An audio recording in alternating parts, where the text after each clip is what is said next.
Voilà, ma question est très simple. Est-ce que d'après vous, quand on est trop gentil, c'est à vie?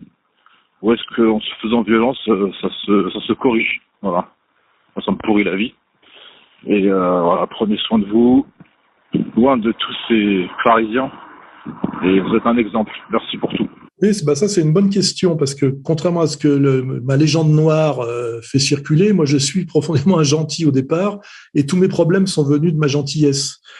Et sur sa question, est-ce que ça soigne? Moi je dis oui. Je dis en général on est gentil aussi par une forme de lâcheté, c'est-à-dire qu'on veut pas voir la laideur, la méchanceté des autres, et c'est un peu l'idée de l'autruche qui se met la tête dans le sable, c'est qu'en fait la laideur, la méchanceté des autres nous oblige à combattre. Et combattre, ça demande une virilité, une action.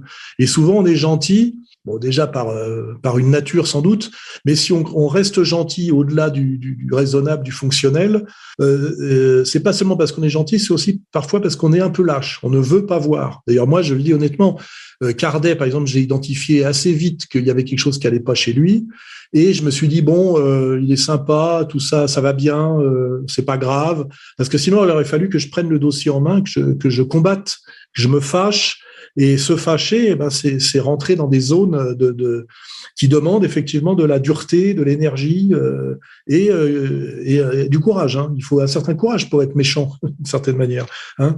Et alors le vrai problème, c'est quand on est gentil, c'est quand on le reste pathologiquement, c'est-à-dire de façon victimaire au-delà de 35 ans. Moi, je pense que on a toutes les excuses en gros jusqu'à 35 ans pour un homme parce qu'il faut dépasser l'Oedipe, il faut dépasser les déterminations qui nous dépassent un peu, familiales notamment, et puis après se construire soi-même, faire un travail d'auto-analyse. Et ce qui est inquiétant, c'est les gens qui continuent à commettre toujours les mêmes erreurs, que j'appellerais de gentillesse dans ce cas-là, au-delà de 35 ans. Après, je pense que c'est un peu foutu.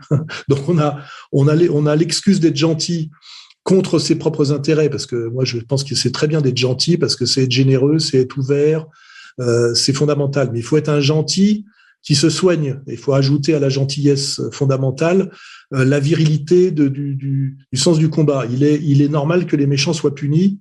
Et d'ailleurs, c'est l'idée même du chevalier chrétien. Hein, c'est français sans peur, chrétien sans reproche. C'est-à-dire, on sait faire la différence entre le bien et le mal. On combat pour le bien, mais ça veut dire aussi faut un peu sanctionner le mal, ne pas fermer les yeux devant le mal. Donc, il faut être un gentil qui se soigne. Et c'est un travail sur soi, un travail essentiellement d'ailleurs de virilité, de combativité.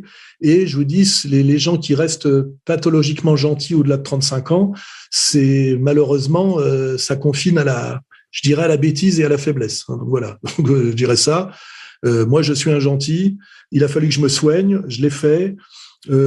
Les ennuis qui me sont arrivés par trop de gentillesse, c'est un peu de ma faute. C'est parce que j'ai voulu fermer les yeux, parce que j'ai pas voulu prendre le taureau par les cornes, qui est une bonne image. Hein. C'est dangereux de prendre le taureau par les cornes.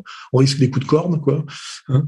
Et ma conclusion, elle est là. C'est bien d'être gentil. Il faut quand même se soigner pour être capable de punir les méchants. Et quand on est gentil au-delà de 35 ans, quelque part, ça n'est plus vraiment de la gentillesse. Ça peut s'appeler de la faiblesse.